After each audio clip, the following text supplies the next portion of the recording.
J'ai rencontré certains d'entre eux qui m'ont posé la question, les larmes aux yeux. Ils m'ont posé la question honorable.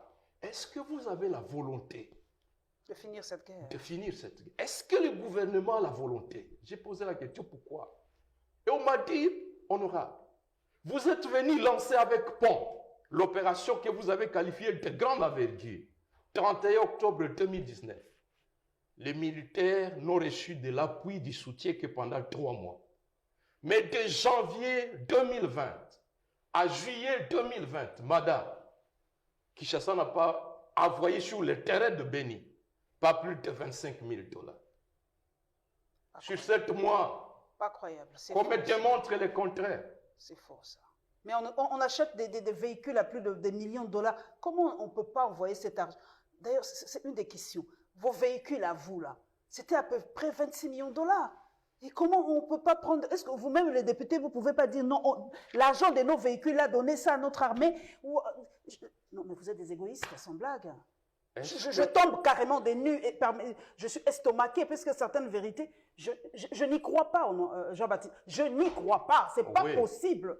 Je n'y crois pas. C'est pareil à ce qu'Alain Foucault a dit. Je n'y crois pas. Lorsque vous faites le tour, n'est-ce pas, de la situation à l'Est, vous posez la question de savoir qui nous a sorcelés. À Kinshasa, j'ai dit, les principaux alliés de ZADF, ce n'est même pas l'Ouganda ni le Rwanda.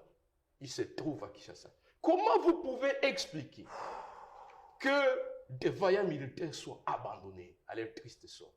Alors, l'autre problème, vous avez lu le message, l'autre problème, c'est qu'il y a une confusion délibérément entretenue entre les égorgeurs. Je vous ai dit d'où ils viennent. Vous avez des cas de réfugiés dans des pays voisins. Et le gouvernement est incapable de nous dire quelle est la réalité autour de ces cas-là. Qui sont les véritables Congolais dans ces camps et qui ne le sont pas. On nous parle de 500 000 réfugiés congolais au Rwanda. 500 000? Mais oui, madame. Je suis dépassé. Est-ce que Kinshasa est capable de nous dire qu'il a mené les contrôles?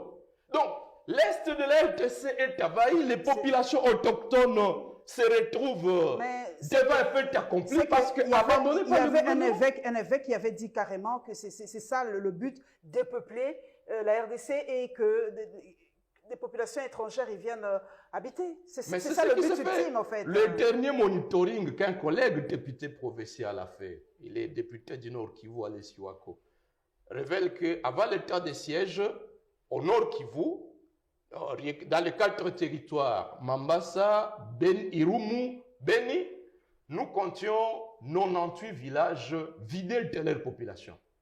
Aujourd'hui, ce nombre est passé à 126. Et qui habite maintenant dans ces villages? Qui habite? Je vous dis, des populations viennent de ces camps de réfugiés.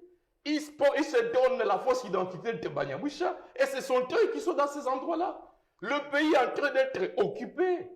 Les terres sont en train de nous être ravies. Pendant ce temps-là. C'est ça la vraie balkanisation, en fait. Mais c'est ça la dynamique de cette guerre, c'est ça l'enjeu. C'est ça l'enjeu. Pendant ce temps-là, Mbosso nous dit quitter les groupes armés. Mais qui vous dit que cette guerre est entretenue par un député provincial? J'ai suivi le porte-parole de l'armée au Nord Kivu qui dit ce sont les députés provinciaux. Mais les pauvres députés, avec un salaire de 1500 le mois, avec toute sa base, il entretient un groupe armé et tout un gouvernement est incapable de mettre la main sur lui, incapable de neutraliser ce groupe armé. Madame, il y a d'autres groupes armés qui ne sont composés que de 7 personnes avec un kalachnikov. Et l'armée vous dit qu'il est incapable de le neutraliser. Et on vous dit que ce sont les fils du terroir qui organisent ces groupes armés.